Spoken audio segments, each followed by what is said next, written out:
Hey guys, so good morning, good afternoon, or good evening, depende kung anong oras mo ito pinapanood.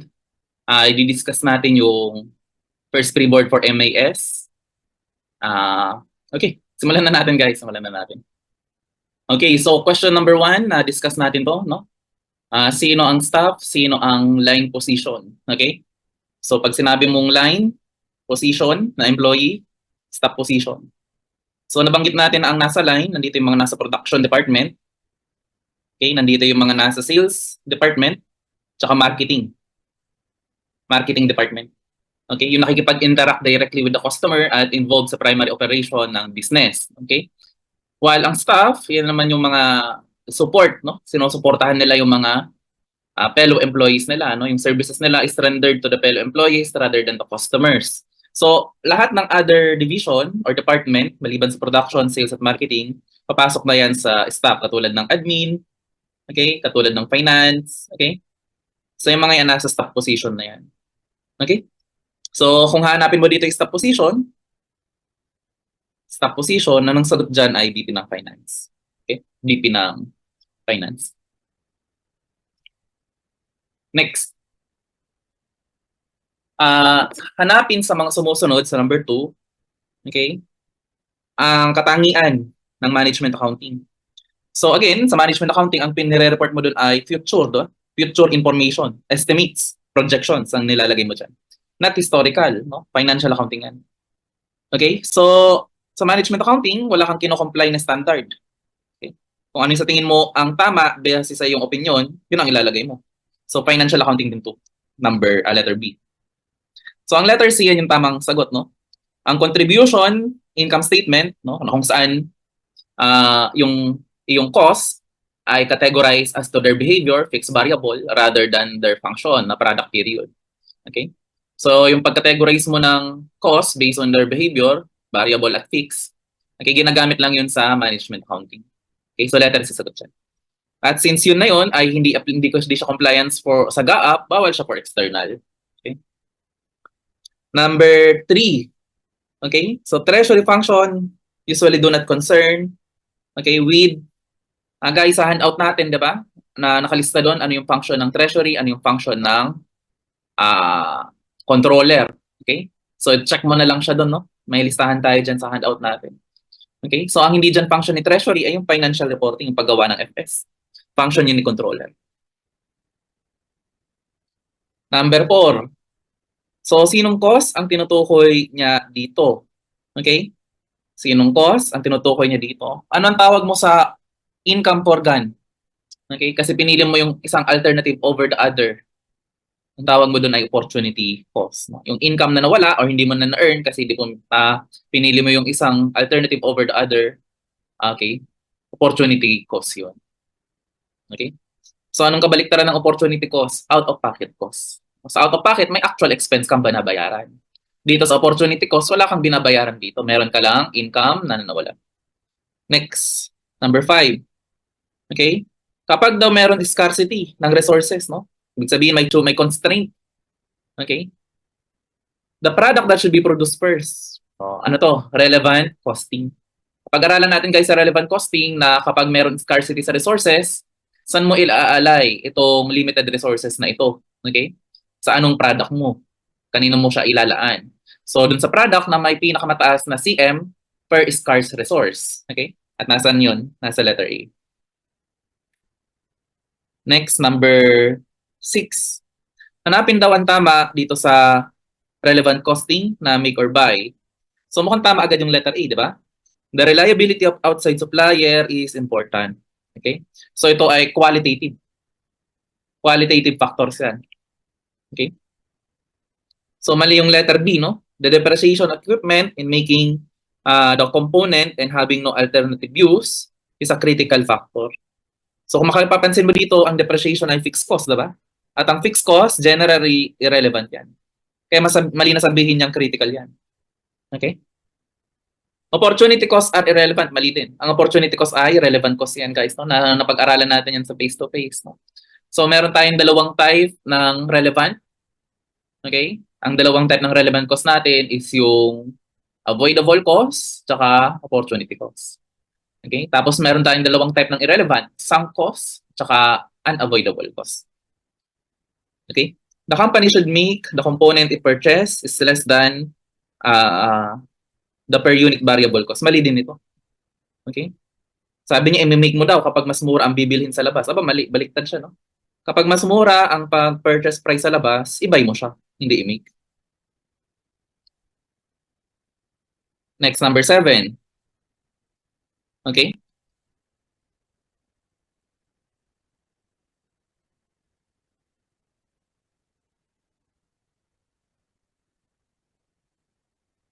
Assuming si XYZ ay may excess capacity and the plant facility can be used to produce low margin item, the low margin item should be manufactured if it can be sold more than its.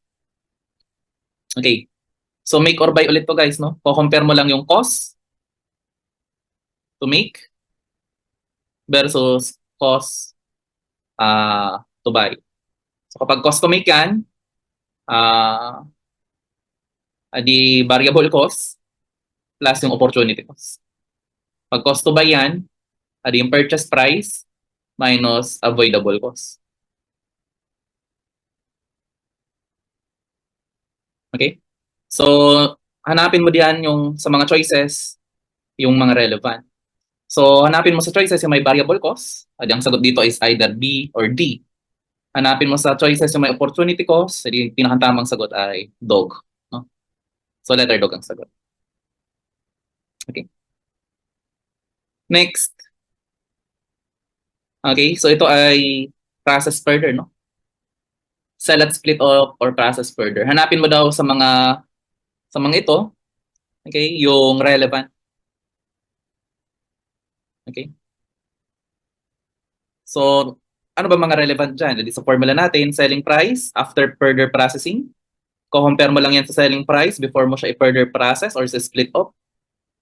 Okay? Lalabas dyan yung increase. I-minus mo dyan yung cost of further process. Lalabas na yung advantage or disadvantage. So, lahat ng nandyan sa solution na yan, relevant yan, no? Relevant. Okay? So, ang hindi lang naman dyan relevant is yung joint cost. Okay? Yung joint cost ng pag-produce ng product. Kasi yung joint cost ay isang cost na. Na-explain na natin yan guys, no? Kaya di na natin siya masyadong i-explain. Okay?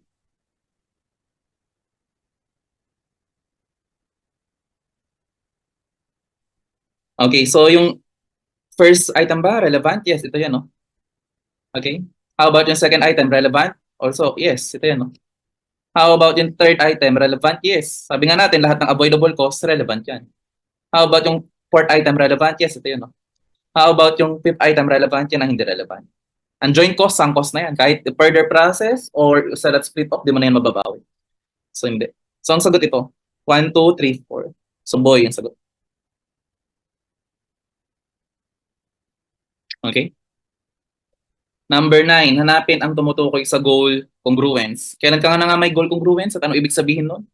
So kapag ang iyong objective is objective din ng buong organization, no, aligned sa objective ng buong organization, may goal congruence ka. Anong kabaliktaran ng goal congruence? Sub-optimization. Na kung saan ang goal mo yung pang-sariling goal lang, no, makasarili ka. Hindi yung goal ng buong organization. Sub-optimization. Anyway, goal congruence hinahanap, nasa letters yan. Yung goal mo ay goal din ng buong kumpanya. Okay? Next, number 10. When the majority of authority ay kay top management. Okay? Napag-usapan na din natin to guys, no? Kapag ang decision making nasa top management, anong tawag mo doon? Centralized. Pag ang decision making nasa lower management, decentralized. Okay? Ano mas maganda? Centralized, decentralized? Siyempre, decentralized. Kasi kapag decentralized ka, no, pwede ka i-evaluate ang performance mo under responsibility accounting. Okay? At kapag may responsibility accounting, syempre na-motivate ang mga employee mo kasi na-measure ang performance. Okay? Ayan. Number 11, anong pinagkaiba ng centralization at decentralized? Again, yung decision making. Okay? Sa centralized, ang decision making nasa top. Sa decentralized, ang decision making nasa lower management. Okay? So that is the main difference. No? So hanapin mo dyan yung decision making. Ayan, nasa letter C, diba? Okay? Letter C ang sagot. Okay, so hanapin mo dito sa number 12, ang responsibility center na responsible sa revenue. So ang cost center, saan siya responsible? Cost lang. How about ang investment center, saan siya responsible? Sa revenue, sa cost, sa profit, saka sa investment. Oh, so mag-yes ka sa pangalawa, di ba? How about ang profit center, saan siya responsible? Sa revenue, sa cost, saka sa profit. So yung profit center, responsible din siya sa revenue. So no, yes, yes ang sagot mo. No, yes, yes.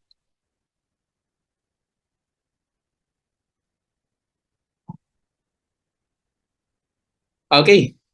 Ang residual income ay, sabi nga natin, no, ang residual income performance evaluation tool yan. Ginagamit mo yan para ma-evaluate ang performance ng division, ng segment, ng center, ng etc. Okay? Kaya lang, sa anong type ng center lang pwede mo gamitin yung residual income as performance evaluation? Only sa investment center lang. Okay? Investment center. Pag revenue center, variance analysis lang ang pwede mong gamitin. Pag cost, variance analysis lang. Okay? Pag profit, adi variance analysis plus segmented income statement. Pag investment center, adi marami, no? Pwede ka mag-variance analysis, pwede ka mag-segmented income statement, pwede ka mag-ROI, pwede ka mag-residual income, pwede ka mag-EVA.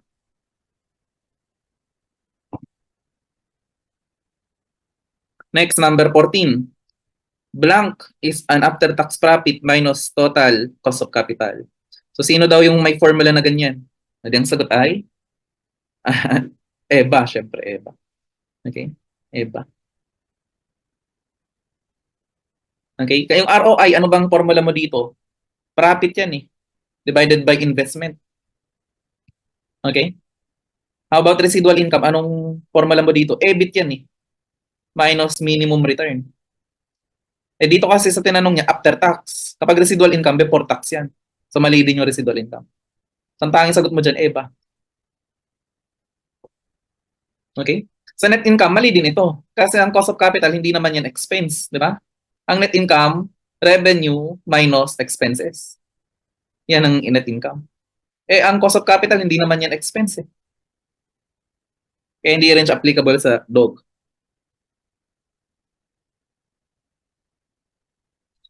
Okay, next. Letter 15. Number 15.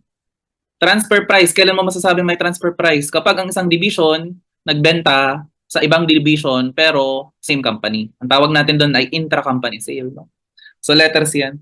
Isang division nagbenta sa ibang division within the same company. Okay. So number 16. Paano ka mag-compute ng maximum transfer price? Okay? Under negotiated price range. So marami tayong transfer pricing policy, di ba?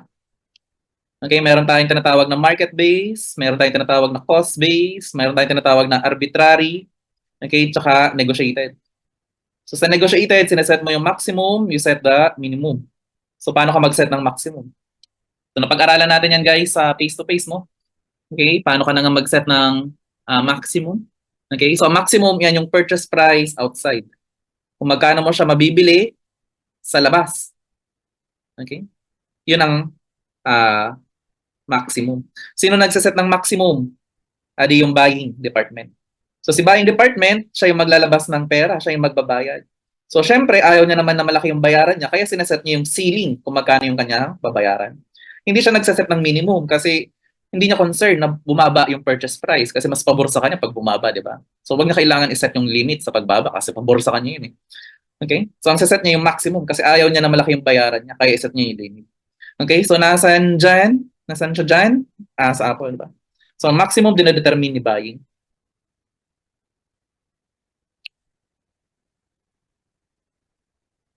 Okay?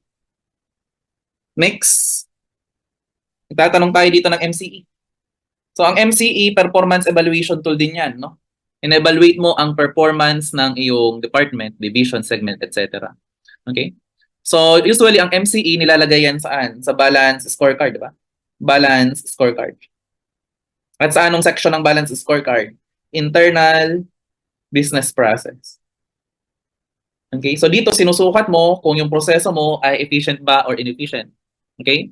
Kapag nagpa-process ka ba ng iyong service or ng nagmamanufacture ng goods? Marami ka bang oras na nasasayang? Kasi kung yes, edi di maganda performance mo. Okay. So paano mo masasabi kung efficient ka or hindi? Edi pwede, no, computein mo yung MCE. So how to compute MCE? Ang MCE naka-percentage yan, guys, ha? Okay?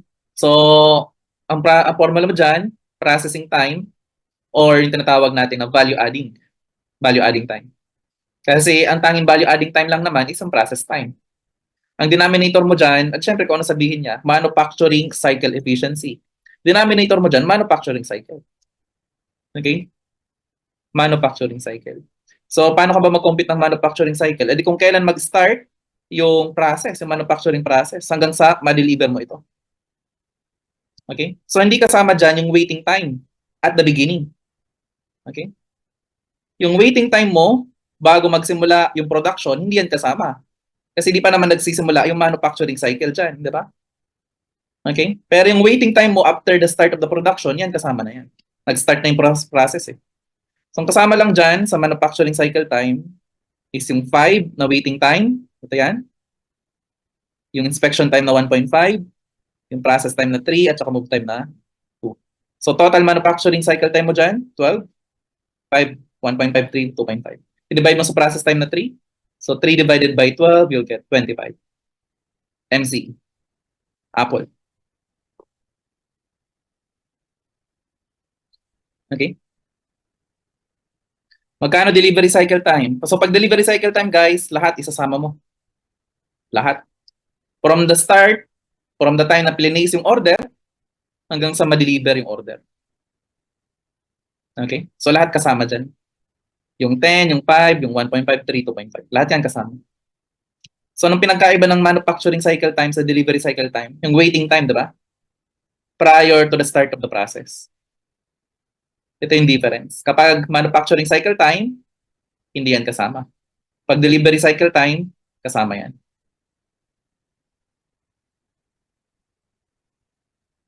Number 19. So again, saan portion ng balance scorecard makikita yung evaluation mo ng MCE? Internal business process. Okay? Internal business process. Next, number 20. So itong number 20 ay, yeah.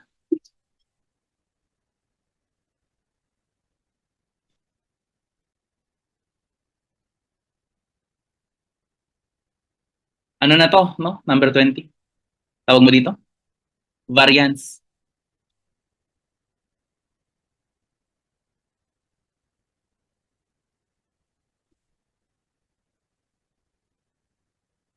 Okay, variance.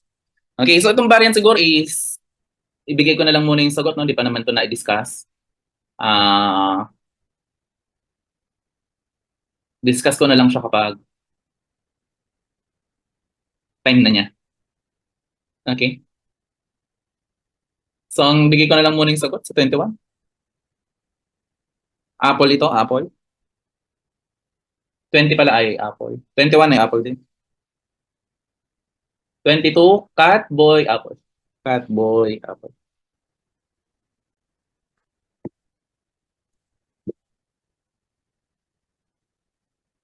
Okay, next. Number 25.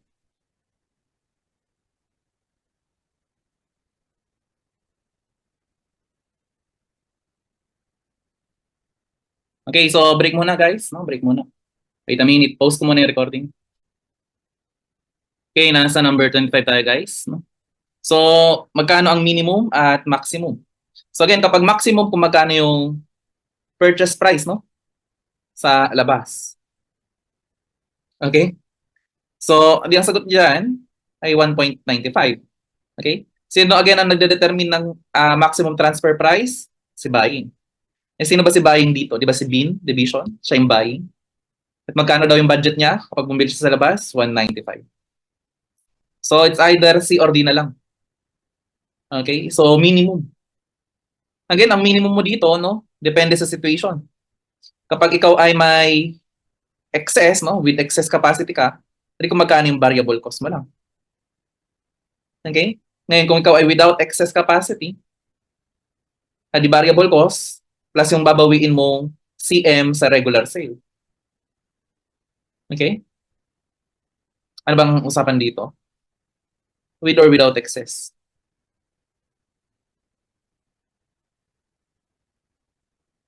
Check natin, nandito pala siya, no? With or without. Magkano ba yung capacity niya? 1,000. Magkano yung dinedemand ni buying? 400. So, sa outside, 600. Okay? Tapos, sa inside, 400 ang kailangan ni buying. So, total na kailangan niya i-produce, 1,000. May capacity siya, di ba? 1,000. So, walang forgan. Okay? So, ang sagot dito, with capacity siya, di ba? Kaya niyang i-accommodate, di ba? Nang hindi nag-sacrifice ng regular sales. At ang sagot lang dito, kung magkano yung variable cost. Okay? Magkano ba yung variable cost niya dito? Okay? 1.5. Okay? 1.5. So, tamang sagot, dog.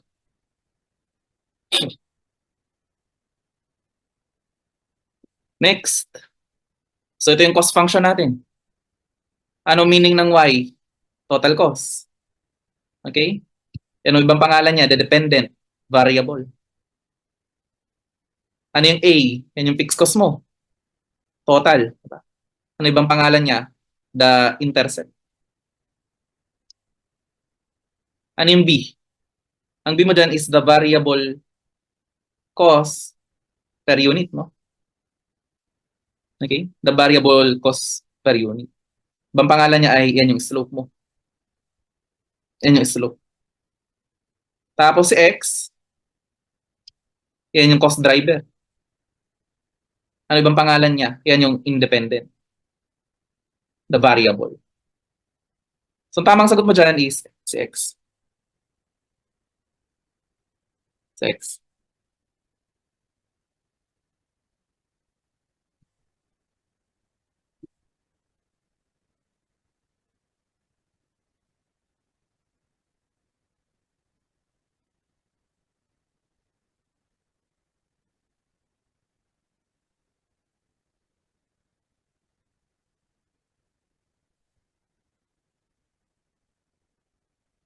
Next, number 27. Okay? Computation na pala to, guys. So, nagno-normal costing siya dito, no? Okay? So, kapag magno-normal costing ka, kunin mo muna yung predetermined overhead rate. Okay? So, paano ka mag-compute? Budgeted overhead. Magkano sa tingin mo yung overhead na gagastusin mo based sa planned production mo? Okay? Based sa planned activity level. So, kung ang planned activity level mo ay 20,000, magkano sa tingin mo yung overhead na gagastusin mo dyan sa plano mong 20,000 na production activity? Sabi niya dito, 75. So, itong 75, yan yung budgeted overhead. Estimated overhead based on the planned activity level na 20,000. De-divide mo yan ng planned activity level, magkano ba yung production level na, or activity level na plano mo, 20,000. So, 75 divided by 20,000, predetermined, 3.75. Multiply mo yan ng actual activity level. Actual activity level. So, actual activity level niya, 1.2. 1.2. So, 375 times 1.2, overhead applied, boy.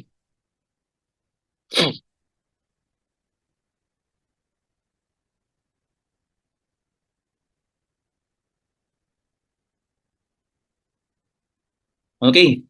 Next is variable costing. Okay. Yung first item ba, tinutukoy niya yung variable costing? Basahin natin. All fixed factory overhead is treated as period cost. Yes. And expense in the period. Yes. Totoo yun. CGS only includes variable manufacturing cost. Yes. At parehas yan. 29. Okay, quality cost. Okay, so may quality cost tayo na hinahati sa dalawa, di ba? Yung conformance, okay, tsaka non-conformance. Yung conformance na hati sa dalawa, preventive, appraisal.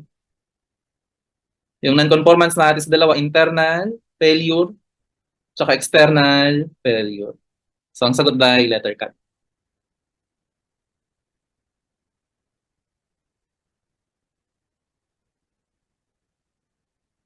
Next. Number 30. Okay. So, ang tanong dito ay margin of safety. Ano ka mag-compute ng margin of safety? Di sales minus break-even point. Yun yung margin of safety mo. Magkano sales sa problem? 200. Compute break-even. Paano ka mag-compute break-even? Fixed cost divided by CMR. Magkano fixed cost mo? 70. Magkano CMR mo? CM, 120 divided by sales. CMR mo, 60%. So break-even, 116,667. So sales mo 200 minus break-even 116,667. So, and margin of safety, okay? 83. Dog.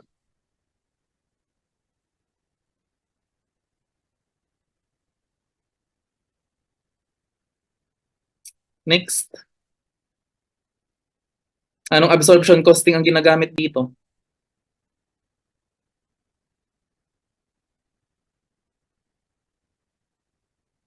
Ay, wala naman.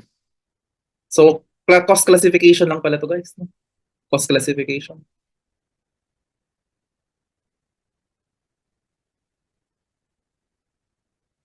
Tama ba? Variable costing? Hindi. Absorption? Okay. So, simpleng cost classification lang ito, guys. Basahin natin, no?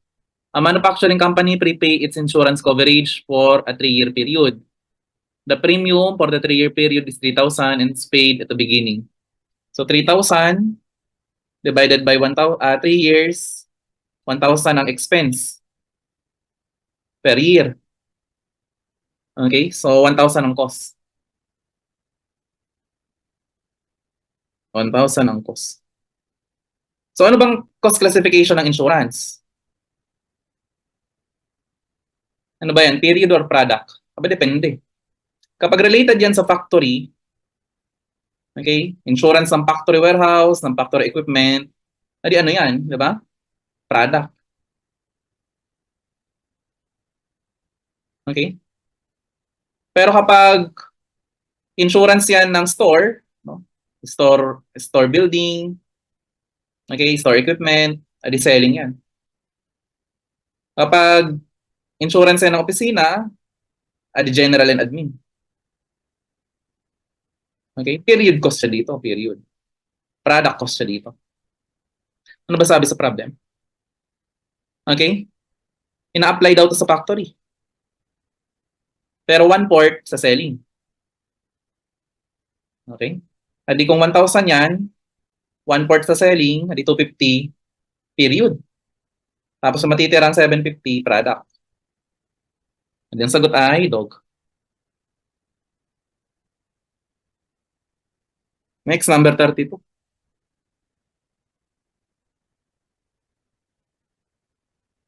Pause mo lang guys pag nabibilisan ka.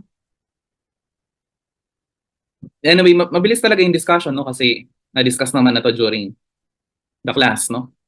Okay? At inaral mo na to during the exam. Okay? Kailangan mo na lang i-clarification kung paano siya na-solve. Kaya, papakita na lang natin kung paano yung tamang pag-solve, no? Very minimal na lang yung discussion.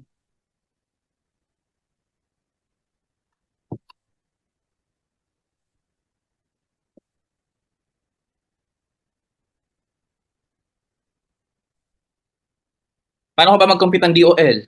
Di ba CM over profit lang yan? Magkano CM mo? 275. Magkano profit mo? 75. Ang DOL mo ay 3.67.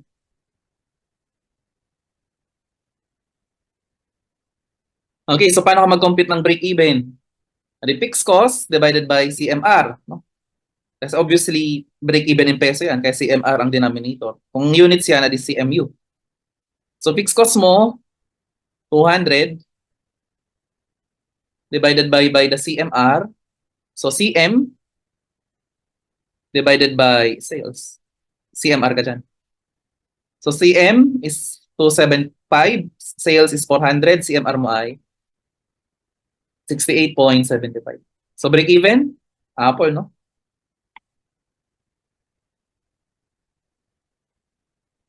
Margin of safety. Nakumpit na natin yan, di ba? Sales minus break-even. Margin of safety ka. Magkano sales mo? 400. Magkano break-even mo? Nakumpit mo na dito kanina. Okay, so margin of safety, dog.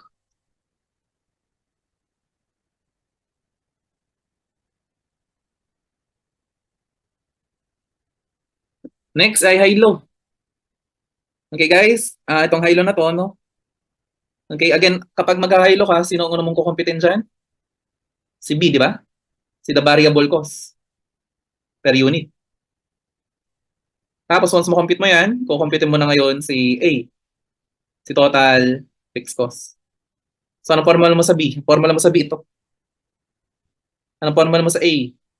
Formula mo sa A ito. So guys, iwan ko na lang sa yung solution na yan. Very clerical na lang yan. Medyo matrabaho lang yan, pero ito na yung summary niya.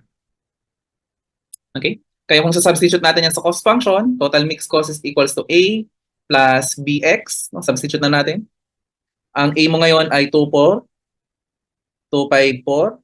Ang B mo ngayon ay 5x. Yan. So ito yung cost function mo guys, no? Using least square. Okay? So letter C ang sagot.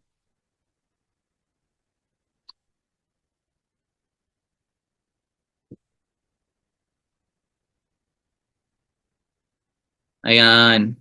Magtrabaho lang yan guys. No? Pero sa tingin ko di ko na ito kailangan ipaliwanag. No? Makita mo lang yung solution gamay mo na yan. So hanapin mo na lang dyan guys. Alam ko naman kaya mo yan. Okay? Baka nagkamali ka lang ng pag-compute dito, di ba? Mali ka ng pindot. Okay? Sa dami-dami ng pipindutin mo multiplication dyan, posible ka magkamali ng pindot. Baka siguro sa clerical error ka lang nagkamali. Okay? So hanapin mo na lang dyan guys kung saan ka nag-error.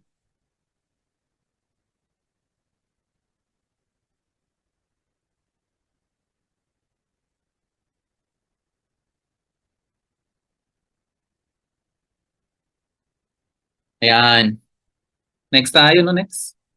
Number 36. So, nasa second half na tayo, no? Ng pre-boards answering natin, no? Nasa kalahati na tayo. Okay, guys. So, resume natin, no? Number 36 na tayo. Okay, so dito sa number 36, guys, ako ay humihingi ng sorry. Pasensya na kasi meron tayong error dito. Okay? So, wala sa choices yung suggested answer, no? Okay?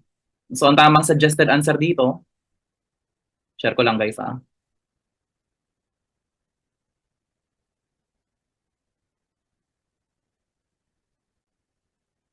So, okay, so ito yung tamang correct answer.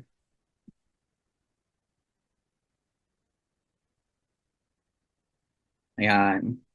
So, 1881, no? Hindi ko na ilagay sa choices. Oh, sorry guys. Okay, so bonus na lang to number 36.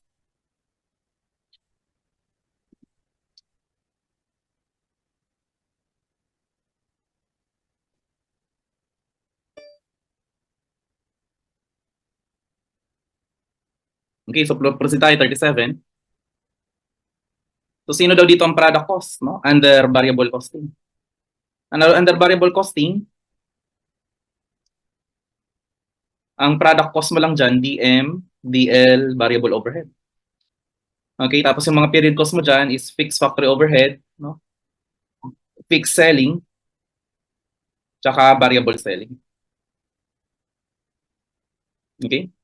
So yes yung first item, no yung second item, no din yung third item. So dog ang sagot. Number 38, let's compute residual income. Paano ka mag-compute ng residual income? Operating income. Okay? 43A50, no? Yung operating income mo dito, yung EBIT yan. Okay, minus minimum return. To compute for minimum return, average investment, 15 million.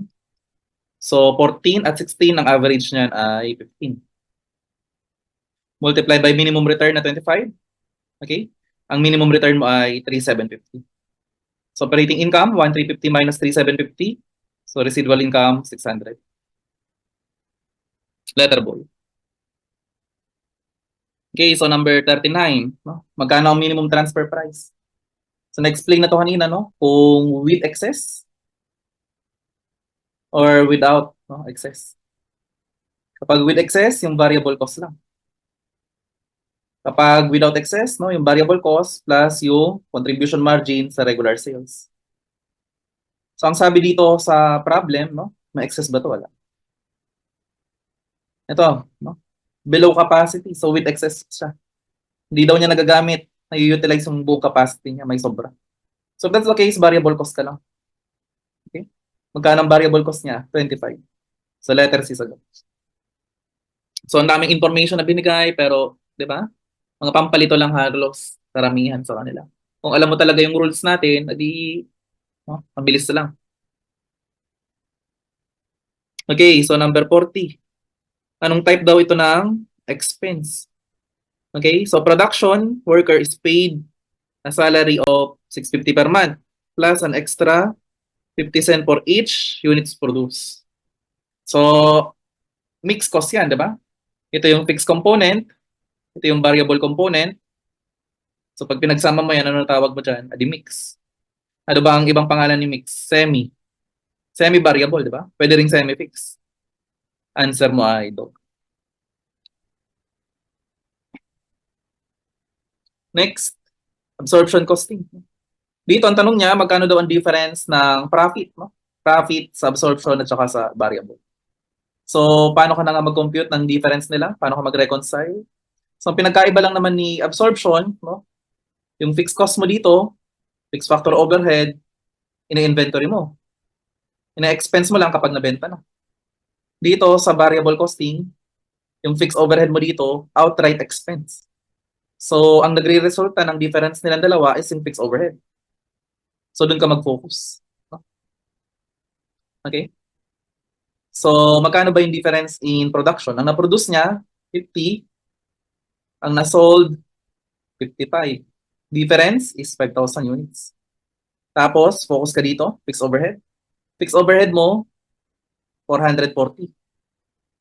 Okay? Convert natin na per unit basis. Divide natin ang units produced, 50,000. So, fixed overhead per unit, 8.8. Multiply mo lang ng units difference is 5,000. So, answer mo na dyan ay 44. No, 44. Okay? So, sino mas mataas? So, pisab lang yan guys, no? Pisab. So, dito, ang produce ay mas mababa, di ba? Therefore, ang absorption profit ay mas mababa. Okay? So, ang absorption profit ay mas mababa. Less. Okay? So, letter dog ang sagot.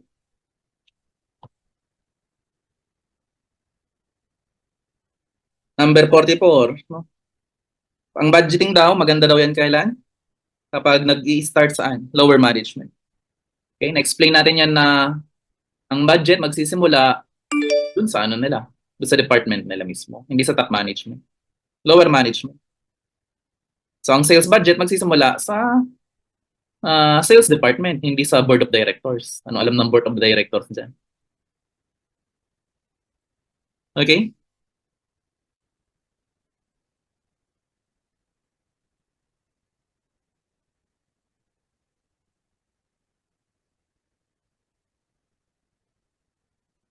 Number 43, answer mo dyan Kaizen budgeting.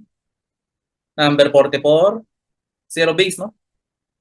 Okay? Kapag gina-justify mo palagi yung cost, zero base budgeting. Na-explain natin yan guys, no? Itong number 45, nasagutan na natin to sa handout actually, no? Ito ay handout problem ito. Handout problem. Nasolve na natin to sa class, no? By the way, ito yung solution niya dyan. Answer mo dyan ay Apple. Okay?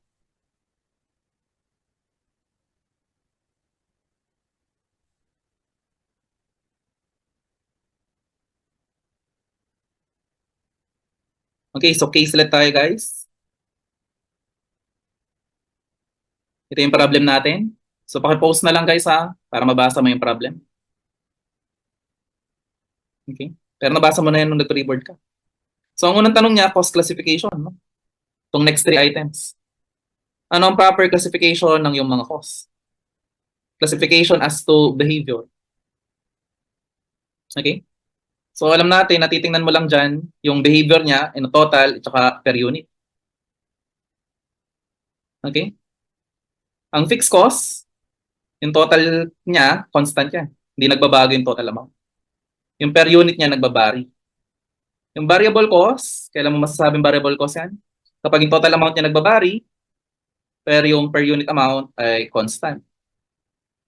Nasasabi mong mixed cost yan, kapag yung total amount nagbabari, nagbabago, tapos yung per unit amount, nagbabago din. So, kunin natin yung total, tsaka per unit. Actually, yung total, available na siya, no? Yung total. Yung per unit, di pa available. So, ayan, guys, no? Kinumpit ko na siya yung total, tsaka yung per unit basis. Now, si maintenance, no? Variable yan. Kasi yung total niya nagbabari, pero yung per unit niya, constant. From 0.50, naging 0.50 pa rin. Si supplies, fix yan. Kasi yung total amount nagbabari, nagbago siya, di ba? From 750, naging 790. Tapos yung per unit, nagbago din. From 0.63, naging 0.56. Si insurance, fix yan. Kasi yung total amount niya, constant.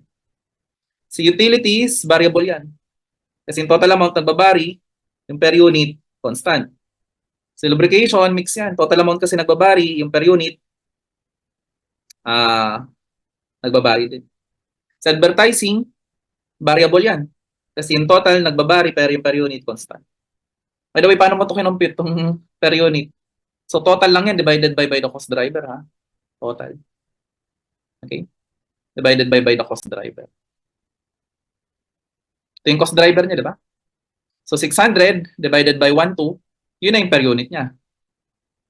750 divided by 1,2, lalabas na yung 0.63. Ganun ba guys mag-compute ng per unit, ha? Total, okay, i-divide mo lang ng cost driver para ma-convert mo siya sa per unit. So, ang tamang sagot dyan, guys, ito na, di ba? Ang variable dito, si utilities at saka si maintenance. Si utilities, tsaka si... Saan si utilities at saka maintenance? Si maintenance, tsaka si utilities, tsaka si advertising. Maintenance, utilities, advertising. Ayan, dog.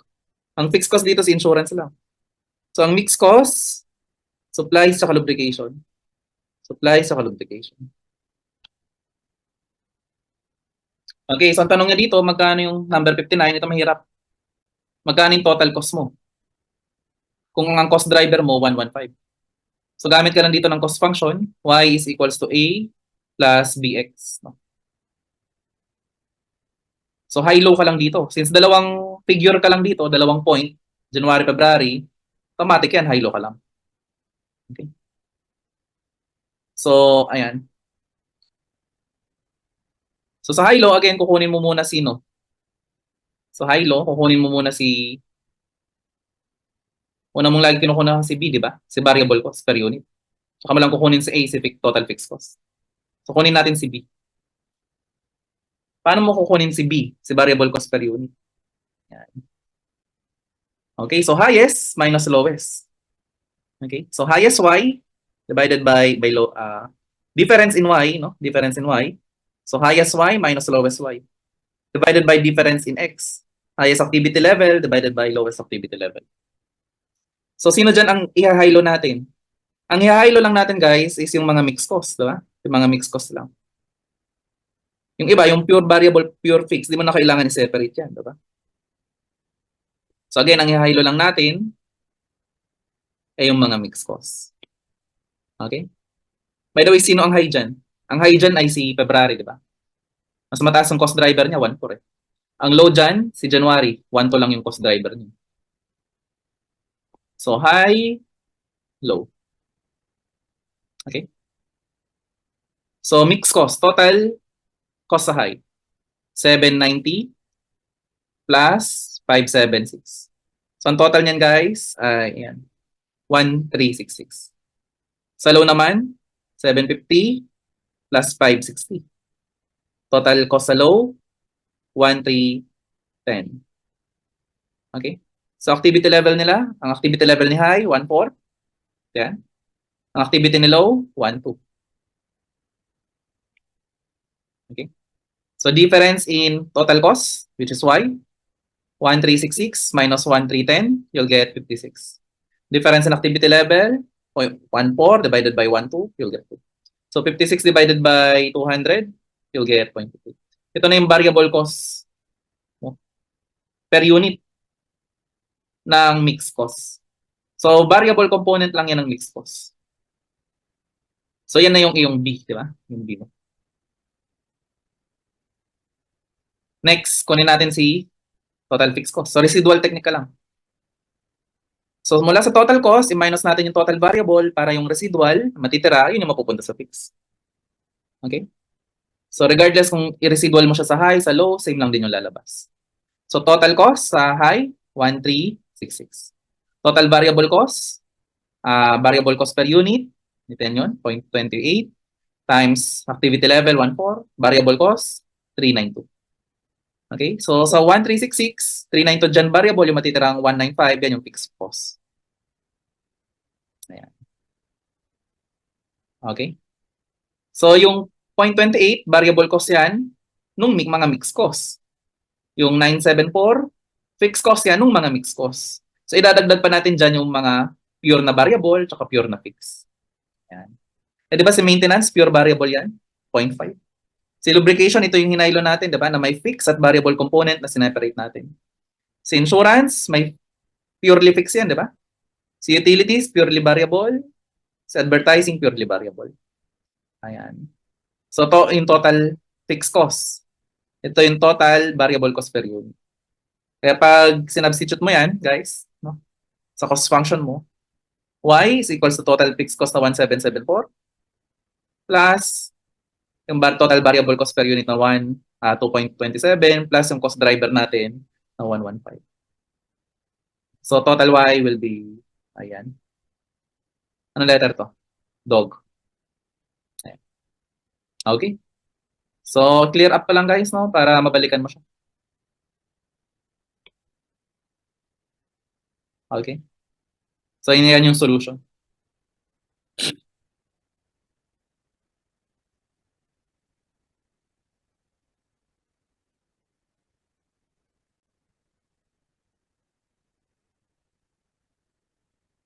Next. So case number 2, CBP analysis.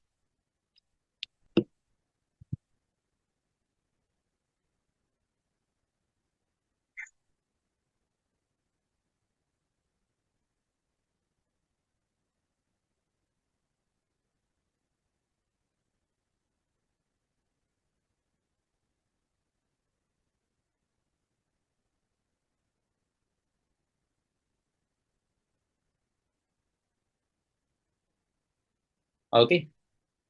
So magkano daw dito ang break even in units?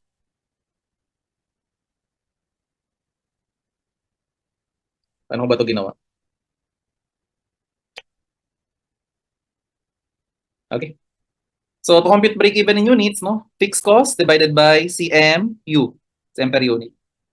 Okay? Para mas madali, i-convert muna natin to in a per unit basis. So ito yung total, ito yung per unit. So kung may sales kang 1.9 para sa 1,800 na units, so 1.9 na tuloy, 900 divided by 1.8. So ang selling price mo dyan, 500, di ba? Okay? Di ba ang variable cost, logical na i-express yan in a per unit, sabi natin? So 495, convert muna natin sa per unit, divided by 1.8. So ang per unit ni variable cost, ito yan, 275. Variable cost per unit. So selling price minus variable cost per unit, CM mo. Magkano CM mo? Ito, 225. Okay? So makompute mo na dyan yung break even. Total fixed cost, 247,500 divided by CMU, 225. So sagot mo na dyan, 1,100 units. Okay? Boy. Hirap na ito. Hindi naman sa mahirap, mahaba lang. No? Okay lang yan guys, pero 20 items na lang tayo. No? Okay, so next question, no, sensitivity analysis. No? What if magbago yung number, yung volume, yung units sold, magkano na magiging profit mo? Okay, so kung ang sales mo daw ay 2,1, magkano ang after tax? So sales, 2,1 multiply by CMU, na-compute na natin yan, di ba kanina? 225. So total CM mo, 472,500. Minus fixed cost na mananatiling 247,500. So profit mo ay 225, tapos 40% yung tax, di ba? So para matanggal mo yung 40%, simply multiply by 60. 100 minus 40. So sagot mo na dito, Apple, no? Apple. Basic lang. Okay, next. Number 52. So sabi dito, si Dimwell daw has a potential foreign customer, no, that has offered 1.5 at a 420 per unit. Assume all that Dimwell costs would be the same. So same daw ang cost. So same variable cost, same fixed cost. Alam naman natin yung variable cost per unit constant. Yung total fixed cost, yun yung constant. So mananatiling variable cost per unit ay 225, hindi, 275 per unit. Ang fixed cost mananatiling 247,500 yung total niya. Okay? So magkano daw yung magiging income after tax? No? So kung 1.5 daw ibebenta sa foreign customer, remember guys, no, na ang capacity lang ni Dimwell 3,000. Okay? So kung sa 3,000 na yan, 3,000 na yan, ibebenta niya sa yung special order no, sa foreign customer na 450. So kung sa 3,000 na capacity niya, 1.5 dyan ay babayad sa special order. Di magkano matitira sa regular? 1.5 din. So doon nakuha guys. No? So ang sale niya sa regular, 1.5 units. Ang sale niya dito sa special, 1.5 units. Okay, at remember no, na sa regular sales niya, compute na natin, ang regular selling price niya 500, di ba? Dito sa special order, dito sa special order,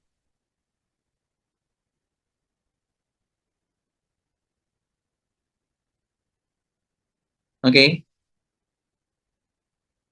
Ang sale niya 450, selling price 450.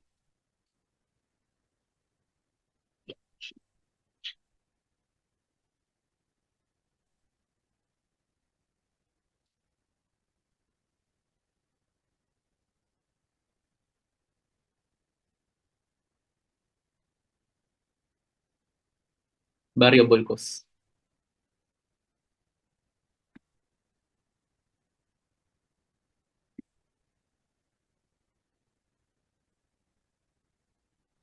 Wait lang guys, sama ko may error ulit ako dito.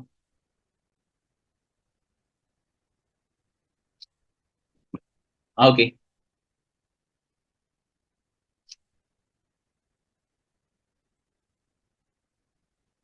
Mukhang may error ako dito guys sa solution ko. Pero may nasa choices yung tamang sagot.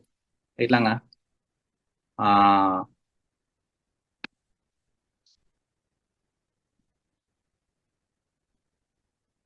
ayan.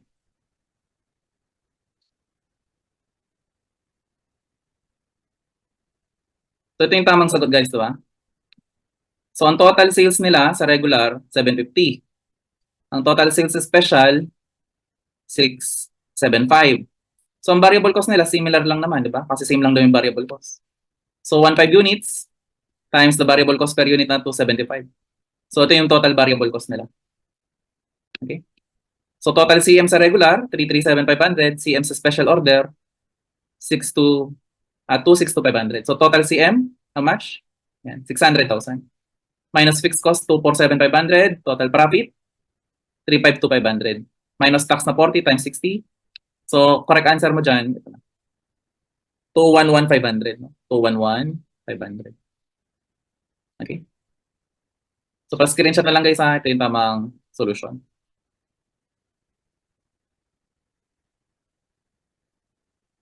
Okay? Ayan. So tamang sagot,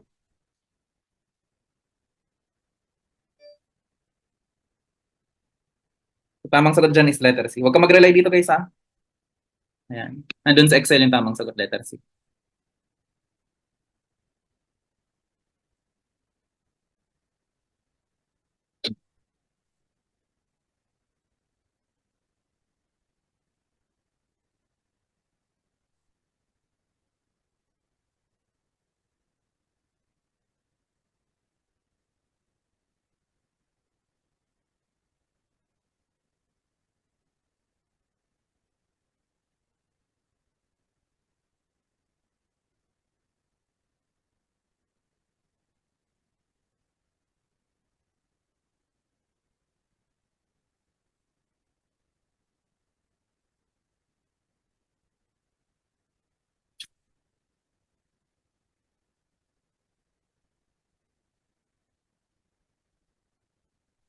Okay, nasa na tayo? Ayan. So this one, ano naman tanong niya? So magkano daw ang kailangan ibenta, no? Para makakuha ka ng profit na 94 after tax. Okay? At yung variable cost mo tataas ng 25 dahil sa commission. Okay? So work back natin. So add back mo muna dito. Since after tax yan, minus yung tax dyan, add back muna natin yung tax. Paano mo i-add back? So kung kanina, kung tinatanggal mo yun, para matanggal mo yung tax, minumultiply mo ng 60. Ngayon, divide mo ng 60. 94.5 divided by 60. So ang target profit mo dyan, ito na. 157,500. So profit before tax.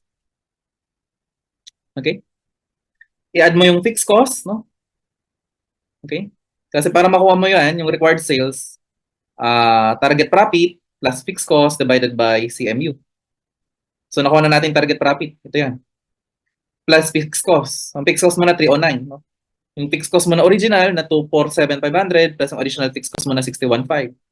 So total fixed cost mo 309. So numerator mo dito, no? 309 divided by CMU. So selling price 500, na-compute na yan. Plus variable cost mo.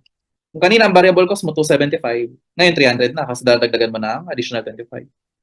So 200 na lang yan. So 309 divided by 200, ilang units kailangan ibenta? So letter cut, no? Cut ang units na ibebenta.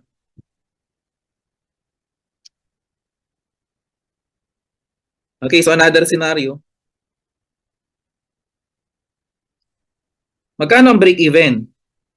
Kapag ang variable cost mo per unit nagdi-decrease ng 25, ang fixed cost mo tataas ng 58.5. Okay? So fixed cost divided by CMU.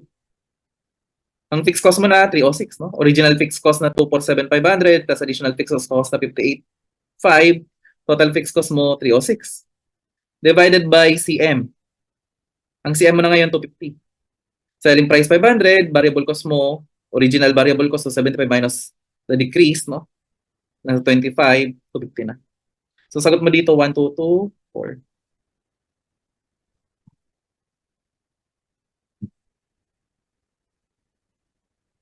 Sa boy, no? Boy.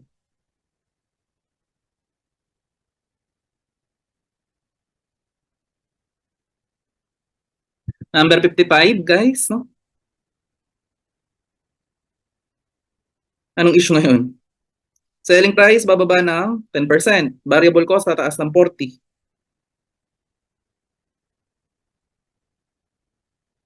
Fixed cost hindi magbago. Variable cost tataas, increase ng 40.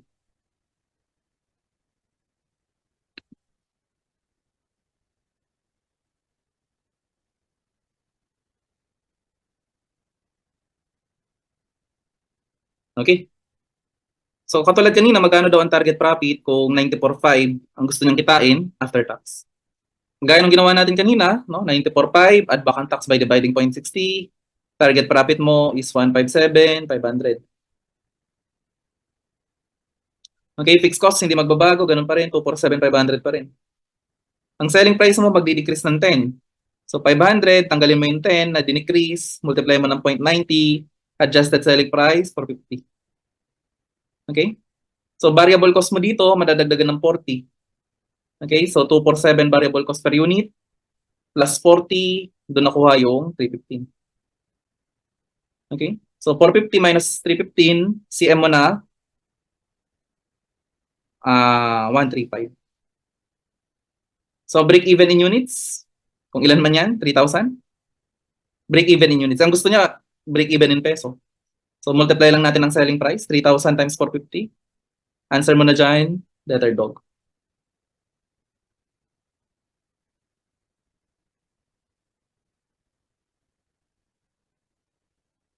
Okay. Number 56. So sa number 56, make or buy, no? Make or buy. So magkano daw dito yung relevant cost? Okay. So again, ang relevant cost lang dito, no? Discuss na natin. Cost classification sa relevant costing. May dalawang classification ng cost, no? Relevant tsaka irrelevant. Ang mga relevant cost mo is avoidable cost tsaka opportunity cost. Ang mga irrelevant is si sunk cost tsaka si unavoidable. So, ang bumubuo sa avoidable cost is always si variable cost. So, always avoidable yan. Tsaka si avoidable fixed cost. Okay. So, sino dito si variable cost? So, ang tinatanong ay relevant, di ba? Okay? Mga relevant cost. Okay? So, si variable cost, material, labor, overhead, no? Plus avoidable fixed cost. So, sabi dito, no? Sa fixed cost mo na 24/7, ang unavoidable dyan is 21.90 kasi magko-continue pa yan eh. So, unavoidable. So, pag tinanggal natin yung unavoidable, ang matitira dyan yung avoidable na 2.80. So, dadagdag natin ito, 2.80. So, ang relevant cost, ayan, 38. 38. Okay? So, make or buy. So, cost to make mo, dalawa yan. Yung variable cost plus opportunity cost. Ito yan, guys. So, total cost to make, 1672. Cost to buy. Paano ka mag-compute ng cost to buy? Purchase price minus savings. Okay? So, purchase price mo, paano na ka na mag-compute ng purchase price? Magkano ba purchase price? 46.2, 4,000. 40,000. So, 46.2 times 40,000. Doon nakuha ito. So, yung avoidable fixed cost, na-compute na natin avoidable fixed cost, diba? 2.8 times 40,000. So, total cost to buy versus total cost to make, difference is 64. So, advantage si cost to make. Mas mura. So, 64.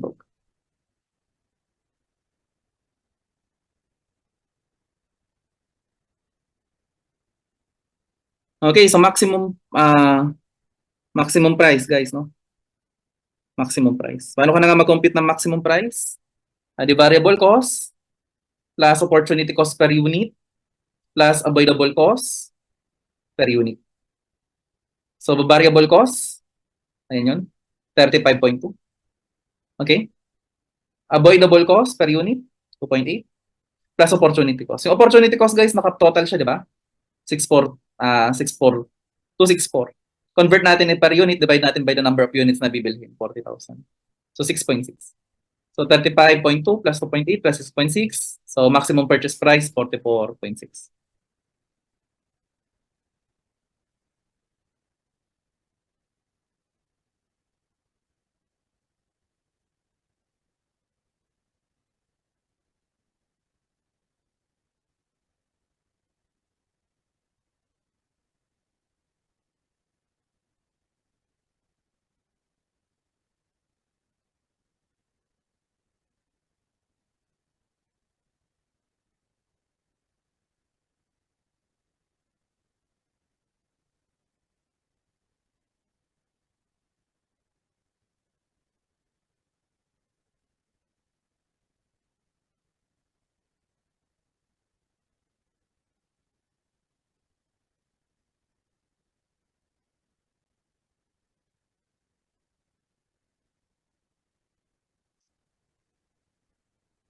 Okay, guys, nasa na tayo? Special order.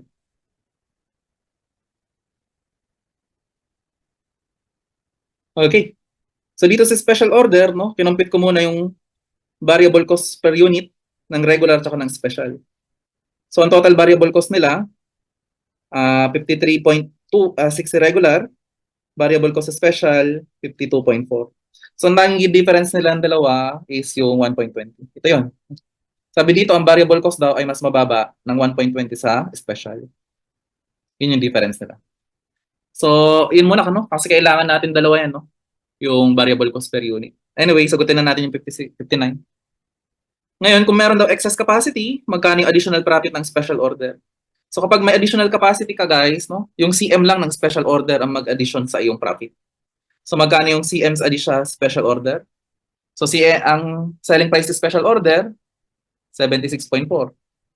Ang variable cost sa special order, 52.4. So CM sa special order is 24. Tapos ilang units ang special order? 2,000. So 24 times 2,000, additional profit ng special order, 48.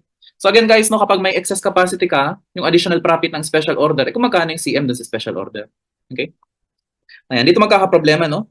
Kapag ikaw ay full capacity ka. Kasi kung full capacity ka, may Forgan CM ka from regular sales. No? Anyway, magkano yung opportunity cost or yung Forgan CM sa regular sales? Ito yun. So, the selling price sa regular sales is 80, nasa na yun? 86.10. Minus variable cost sa regular sales is 53.6. So, ang Forgan income mo, every time na magsasacrifice ka ng regular sales just to accommodate the special order, ang opportunity cost or Forgan income mo is, ayan, 32.5. Okay? Ayan. So, magkano daw ang minimum selling price? Okay, so to compute for the minimum selling price, no? Variable cost, syempre, ganun din, no? Kapag may excess ka, the variable cost lang. Parang transfer pricing lang to, no? Kapag without excess ka, di variable cost plus yung CM sa regular. Ang problema, yung CM sa regular, hindi yan 32.5 sa problem na to. No? Kasi dito, sa problem na to, partial excess lang siya. Okay? So, magkano yung CM dun sa partial excess? So, again, ang CM natin sa regular sales is 32.5. Kada units na mapo-forgan. So, kung ang mapo-forgan mo ay 700 units, ang total CM forgan mo, 22,750. Nababawiin mo sa special order na 2,000. Bali, bawat special order mo, ang babawiin mo ay 11.38 na forgan CM. Plus yung variable cost mo, 52. So total minimum selling price, 63.78 dog. No? Guys, nabigay ko yung formula nito, no? Nabigay ko naman yung formula nito. So susundin mo lang talaga yung formula, di ba? Oo, susundin mo lang yung formula na binigay ko. Pa-plot mo lang. Okay, so next natin ay continue or discontinue. Guys, bigay ko na lang yung sagot ha. Mukhang di na naman ito kailangan i-explain. No? So for number 62, answer mo dyan ay apple. Ganito yung solution guys ha. For number 63, ang answer dyan ay cat. Ito po yung solution. For 64, ang answer dyan ay apple. Ito po yung solution. For 65, ang answer dyan ay 36. Dog. For 66, ang answer dyan ay 35. Napakadali na ito. Apple. Sa 67, actually, di ka dito magko-compute, no? Ang answer mo dito is 26, no? 26. Hindi 26, hindi.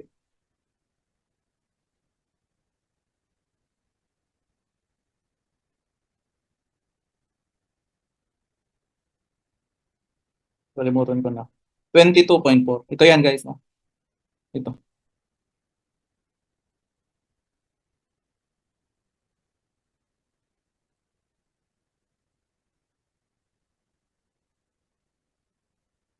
Hindi, mali. Final na. Ito, guys. Letters yan. Magkano daw ang minimum selling price? Hindi ko magkano yung joint cost niya. Mag-break even ka lang.